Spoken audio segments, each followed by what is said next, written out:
So, uh, I want you to imagine stepping off a plane at Lisbon's Humberto Delgado Airport. Oh, nice. Mid-2026, Right, right? exactly. Mid-2026, the Atlantic breeze is hitting you, and the transition is finally happening. We've made it. Right.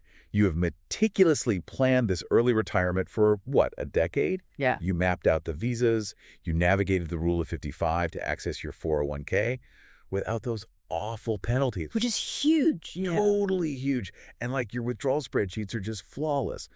But while you were in the air over the Atlantic, a military blockade 4,000 miles away in the Strait of Hormuz just effectively doubled the cost of your Portuguese groceries. Wow, yeah. It spiked your utility bills, and it triggered this massive algorithm-driven sell-off that wiped 20% off your retirement portfolio before you even reached baggage claim. It's a brutal scenario, but a very real one. It is. And so today, we are tearing apart the mechanics of how a distant geopolitical choke point can basically detonate your early retirement. Right. And more importantly, we are laying out the highly specific, mathematical playbook you actually need to survive it. Yes. Welcome to this custom deep dive. We're looking at a curated stack of military analyses, macroeconomic projections, and targeted early retirement frameworks built entirely around your specific transition to Portugal. Yeah, we are completely bypassing the standard financial advice today because honestly, a generic 60-40 portfolio strategy simply falls apart under the stress of a kinetic military conflict. It really does. It just shatters. Exactly. The macroeconomic shocks generated by these global bottlenecks, they do not care about your average annual return rates. They compress years of volatility into, a matter of weeks. Right. So our objective today is to translate the movements of naval fleets and, the disruption of energy corridors into the literal day-to-day purchasing power of your life in Lisbon. But before we really dig into the tactics, we need to establish a strict ground rule for this analysis. Sorry, yeah, the impartiality clause. Okay. Very important. Super important.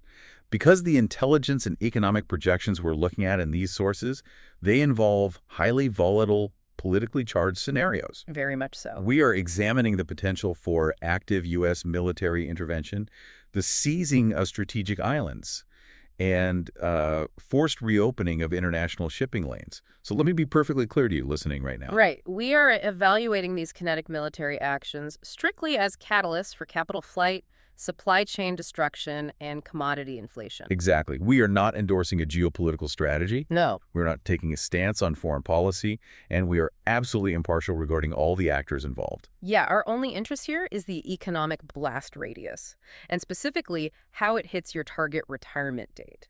Because the global bond market and crude oil futures do not have a political affiliation. They just don't. No, they only price in risk, supply, and demand. When a strategic bottleneck is threatened, institutional capital immediately recalculates the cost of energy, the cost of manufacturing, and, the probability of a recession. Right. And your role today is to basically deconstruct those institutional panic reactions. Exactly, to map them directly to your household balance sheet. Okay, let's unpack this geographic vulnerability first, because everything in this macro scenario revolves around the Strait of Hormuz. Yeah, the ultimate bottleneck. Right. And we hear the statistic constantly in the sources, right? Roughly 20% of the world's oil flows through this channel. 20%. Yep. But, to a casual observer, an 80% remaining supply sounds like a pretty functional buffer. Sure, it sounds like most of the oil is still flowing. Right. They assume domestic shale or alternative energy can just run a little hotter to make up the difference. So why does a 20% disruption threaten to push oil to $150 a barrel and trigger a global liquidity crisis? What's fascinating here is that the 20% is not just a volume metric. It actually represents the absolute limits of the global maritime infrastructure. Okay, what do you mean by that? Well, the Strait of Hormuz is 21 miles wide at its narrowest point, but the actual navigable shipping lanes for very large crude carriers, those massive ships that basically supply the global economy, those lanes are only 2 miles wide in each direction. Wow, only 2 miles. It is a needle's eye, and the global supply chain operates with virtually zero slack. So there's no backup plan. Right. We do not have massive dormant fleets of tankers or empty pipelines just waiting to reroute 20 million barrels of oil a day. If you choke off that 2-mile lane, You don't just lose oil. You trigger a panic. Exactly. You instantly trigger a bidding war among desperate, energy-starved nations for the remaining 80%. Okay, let's unpack this with an analogy because I think it helps visualize it. Yeah. Imagine a major city where 20% of the daily food delivery comes over one single bridge. Right, a critical bridge. Yeah, and if that bridge closes, the entire city doesn't just calmly lose 20% of its food. No, people freak out. Exactly. Panic buying sets in, and the price of all food skyrockets overnight. It's the concept of the marginal buyer setting the price. That's a perfect way to put it. If 10 people need a gallon of gas to get to work, and the station only has 8 gallons left, the price doesn't just go up by 20%. Right, it skyrockets to whatever the two richest, most desperate people are willing to pay to not lose their jobs. And that panic just prices the entire market. But wait, I'm going to push it back slightly here. Is that 20% really enough to crash the whole system? Can't other sources absorb the shock over time? Well, eventually, maybe. But global supply chains operate on razor-thin margins right now. A 20% disruption causes an outsized shockwave. It turns, war news into a definitive global economic crisis. Because of the immediacy of the shortage. Exactly. And that bidding war is amplified heavily by the insurance markets. Oh, right, the insurers. Yeah. Lloyd's of London and global maritime insurers, they monitor these choke points by the second. The moment a blockade is enforced, or even if a single vessel is threatened in the strait, insurers pull their coverage. Or they raise premiums by multiples of 10. Because they can't afford a total loss on a tanker. Right. A shipping company cannot legally or financially operate an uninsured $200 million vessel carrying $100 million of crude. So the flow effectively stops not just because of physical barricades, but because the risk becomes uninsurable. Which massively accelerates the timeline of the crisis. It happens overnight. And our source analysis shows that the actual the moment the localized supply issue becomes a systemic global shock occurs, the moment ground forces engage. Yes. The kinetic phase. Right. We are looking at scenarios involving active military intervention to secure those 2-mile shipping lanes. So let's look at the psychology of the market when boots hit the ground. Why does a military attempt to reopen the strait actually cause the stock market to crater faster than the blockade itself? Well, institutional algorithms and major asset managers, they can price in bad news. Okay. If you tell the market a supply chain will be constrained for 6 months, they calculate the exact hit to corporate earnings, the market drops by a measured percentage, and trading just continues. Because it's known. It's a known bad variable. Exactly. But what the market cannot price is military ambiguity. An armed intervention introduces infinite variables. How long will the kinetic phase last? Will regional powers escalate? Will critical refining infrastructure be collateral damage? Right. This creates what economists call an uncertainty shock. And the market fundamentally rejects what it cannot measure. It hates it. Yeah, so rather than trying to guess the outcome of a naval skirmish, asset managers just aggressively de-risk. They liquidate equities across the board, pull capital out of vulnerable sectors, and retreat into short-term treasuries or the U.S. dollar. Yep. The sell-off is indiscriminate. It's just pure capital preservation at that point. Exactly. The initial phase is purely about capital preservation. But if we connect this to the bigger picture, the uncertainty shock rapidly mutates into a structural capital cost crisis. And this is where the term economic war comes into play, right? Yes, economic war. Because if oil spikes to $150, the localized conflict immediately becomes an imported inflation crisis for the rest of the world. So it's not just a military war overseas. The blast radius is hitting your portfolio. Directly. Central banks, terrified of a 1970s-style inflationary spiral, they are forced to hold interest rates painfully high or even hike them further right as the economy is absorbing the energy shock. Wow. That is the lethal combination for a retirement portfolio. It's the worst-case scenario. You have corporate profits being crushed by the cost of energy and shipping, while simultaneously the high interest rates are choking off consumer credit and business borrowing. It's a squeeze from both sides. Yeah. The military conflict, thousands of miles away, has actively engineered a global recession. And for someone transitioning to a fixed income, like you, stepping off that plane in 2026, the physical geography of the war doesn't even matter.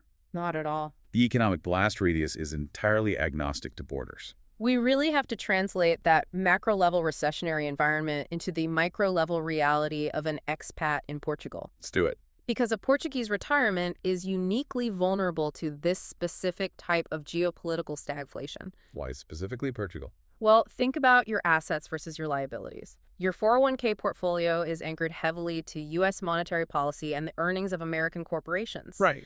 But your daily burn rate, your rent in Lisbon, your utilities, your groceries, is subjected to the Eurozone's structural vulnerabilities. Oh, wow. Okay, let's dig into that household hit, starting with energy and logistics.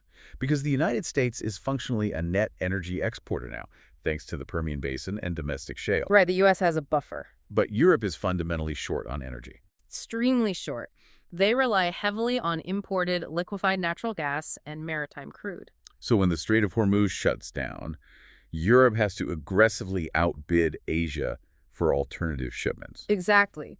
You aren't just facing U.S. inflation, you are facing localized Eurozone energy scarcity. And the sources note there's a serious lag effect here, right? Yeah, the lag effect is huge, and it hits the consumer in waves. Crude oil futures will spike the literal moment the blockade is announced. On the trading screens, yeah. But the physical fuel hitting the port of Sines in Portugal, that takes weeks to arrive and refine. So people might think, oh, I have a few weeks before prices go up. But they don't, because local utility companies and logistics providers operate on replacement cost. Ah, right. The moment they see the futures market explode, they begin raising local prices immediately to ensure they have the capital to purchase the next, vastly more expensive shipment. So your electricity bill and your transportation costs in Lisbon will surge long before the actual blocked oil was ever scheduled to reach your local station. Precisely.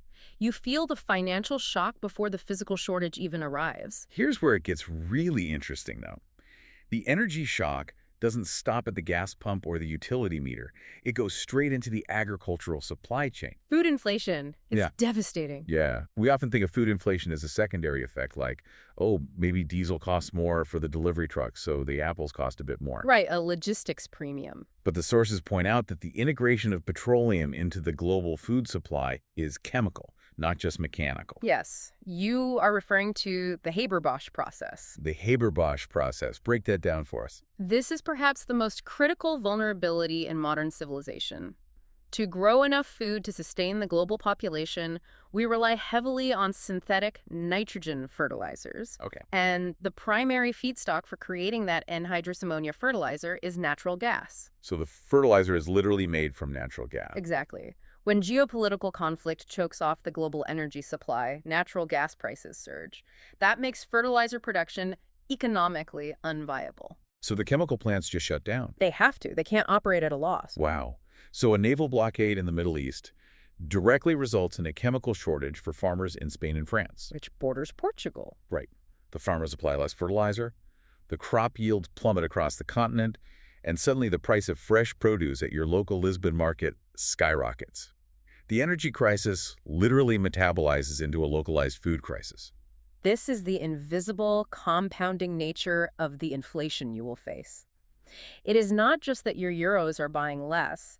It is that the baseline cost of human survival energy and caloric intake is requiring a massive premium. And for a working professional, they might try to negotiate a cost of living raise to bridge that gap. Sure, you ask your boss for a bump. But you are entering this environment in 2026 as a retiree.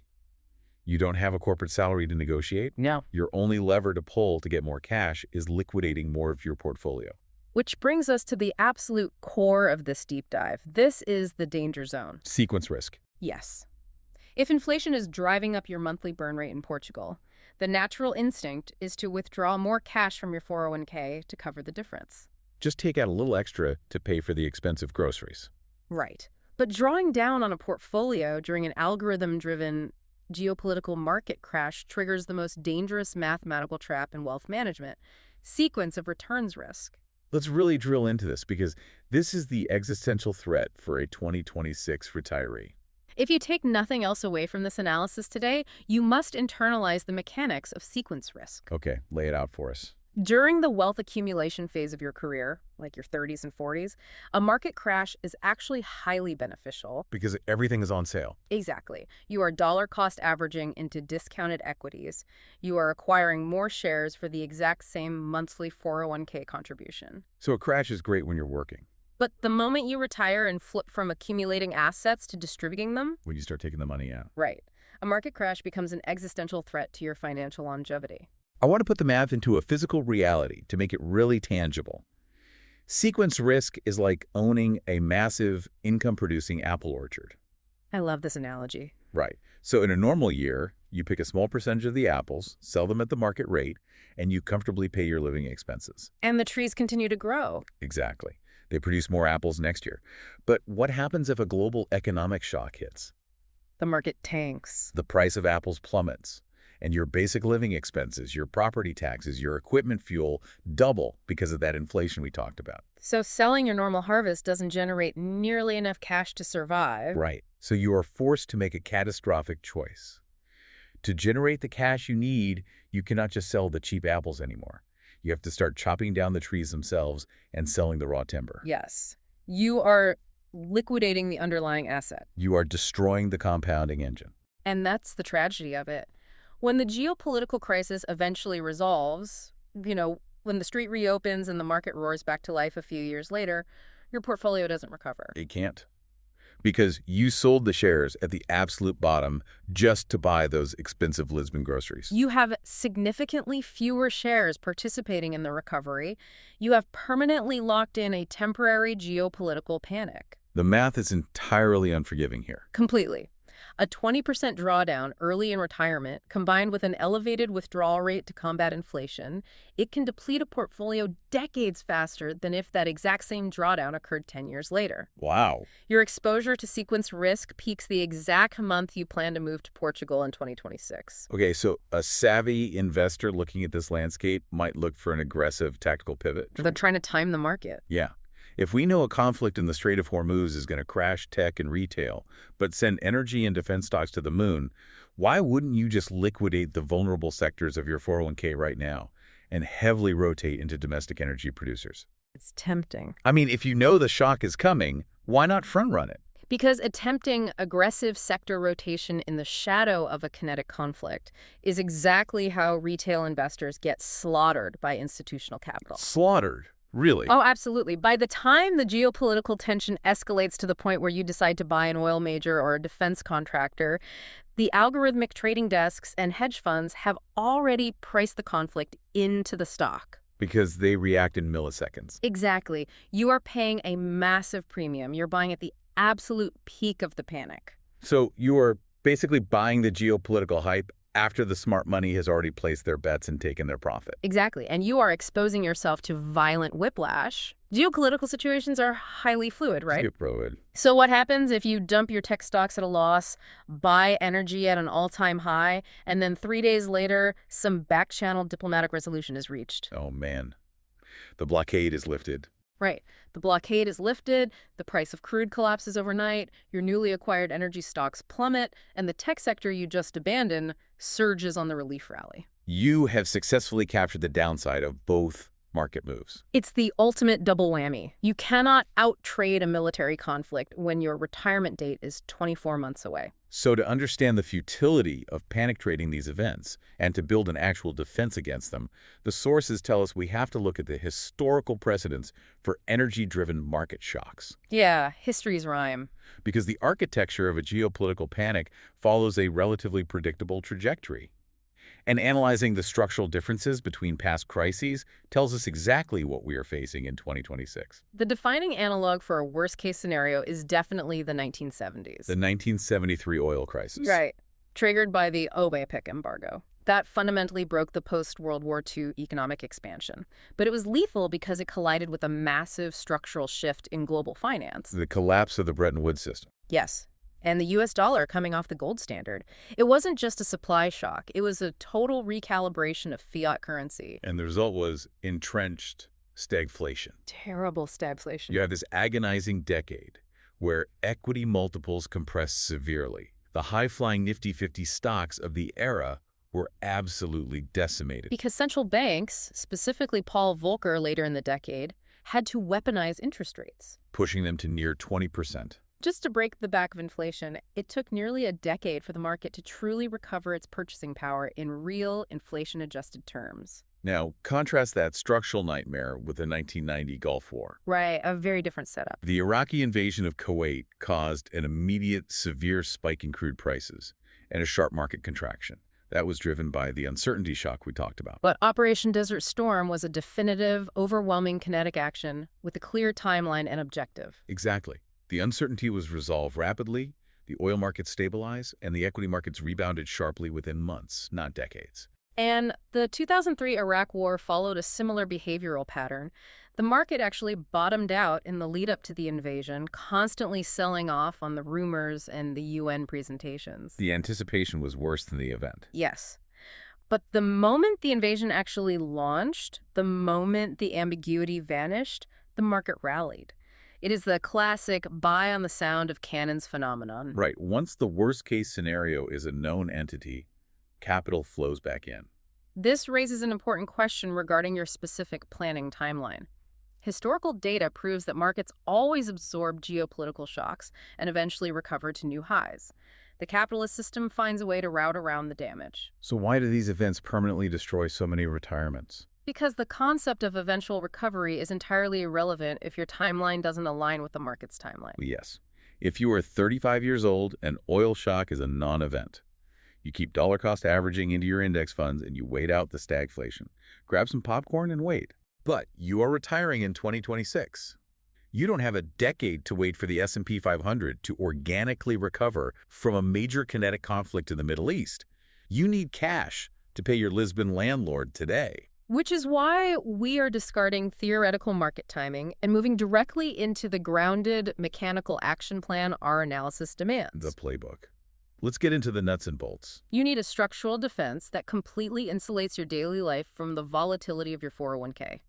And this strategy relies on 6 specific, mathematically rigorous priorities, starting with the absolute most critical component. Priority 1. Priority 1 is building a massive 24 to 36-month cash buffer. Okay, wait, let's be clear. This is not just a standard 3-month emergency fund. No, not at all. This is a strategic cash mode. We are talking about 2 to 3 years of pure living expenses. Fully adjusted for your life in Portugal. Yes, sitting in cash equivalents, high-yield savings, short-term treasury bills, or a money market fund, it is completely decoupled from the stock market. So why is that specific 36-month window the magic number? Because it mathematically neutralizes the sequence of returns risk we dissected earlier, historical data shows that even severe geopolitical market drawdowns generally find their bottom and complete a substantial recovery within a 1 to 3 year window. Oh, wow. Okay, so if the market craters the week you step off the plane in 2026, you do not panic. You simply sever your reliance on the portfolio.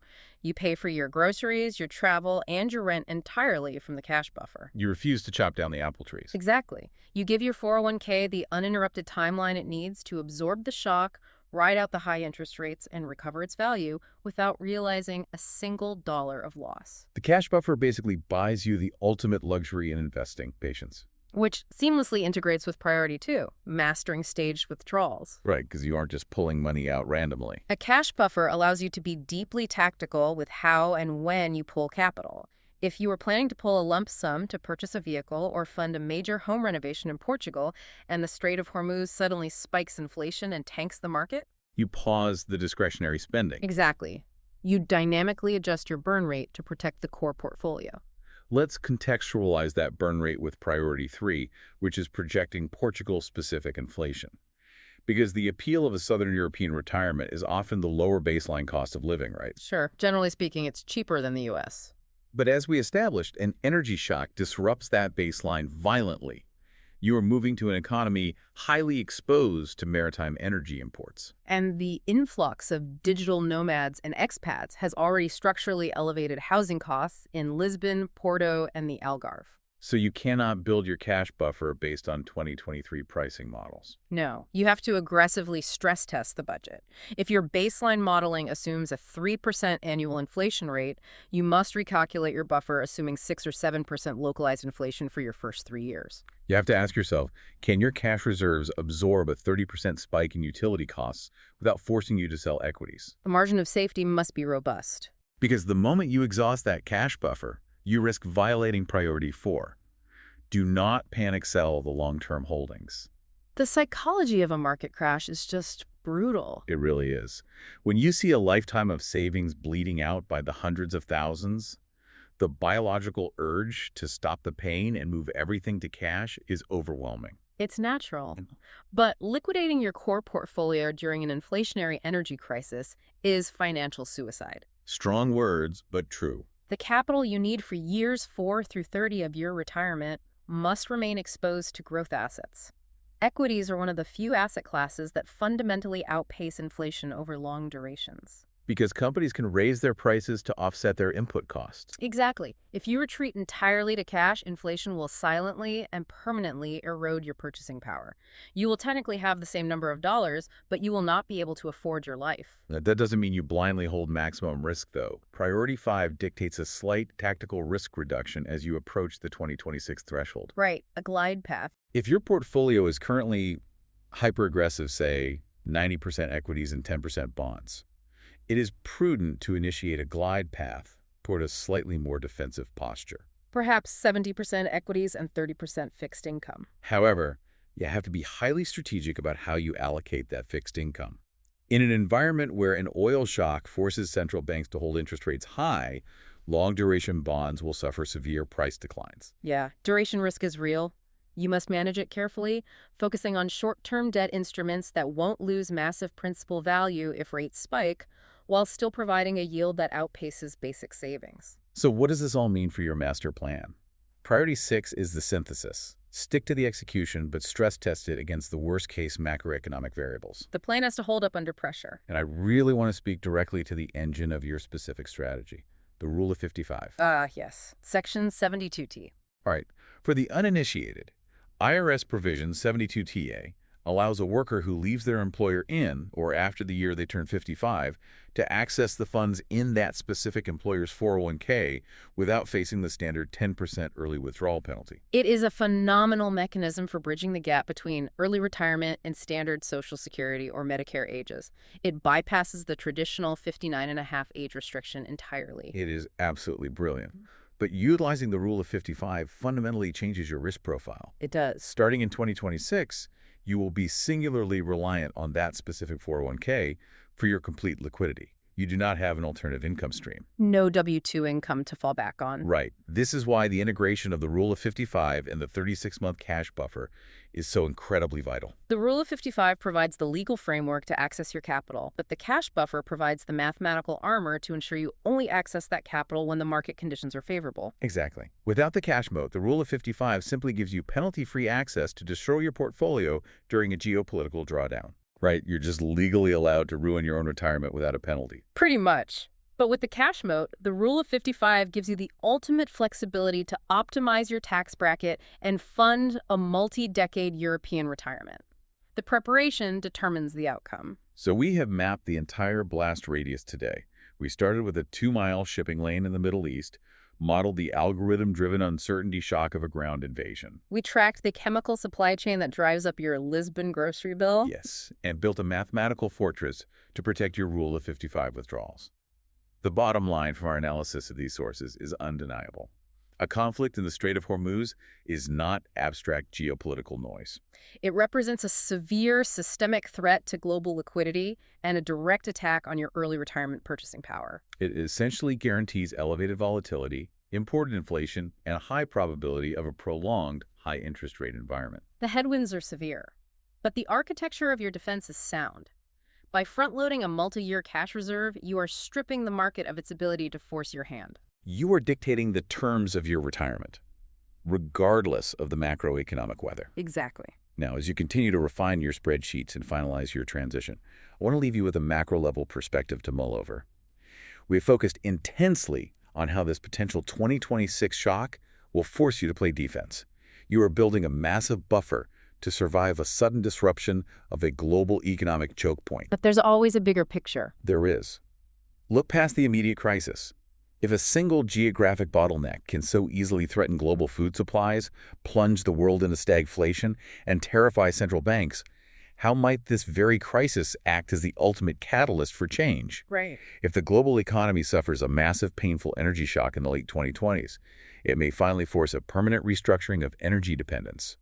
The major economic blocs, especially the Eurozone, may decide that they can never again allow a distant maritime corridor to hold their domestic stability hostage. It's a massive shift. You are preparing to survive a short-term geopolitical shock, but you might be retiring into a world that aggressively accelerates its transition away from centralized fossil fuels, fundamentally altering the growth drivers of the global economy for the next 30 years. It's incredible to think about. How will your portfolio capture the upside of a world forced to rapidly innovate its way out of an energy trap? It is a fascinating paradigm shift to consider as you build out your long-term allocations. It really is. Thank you so much for bringing us such a deeply complex and impactful stack of sources to analyze today. We wish you the absolute best on your journey to Lisbon in 2026. Keep stress testing the models. Yes, trust the math behind your cash buffer and enjoy the transition.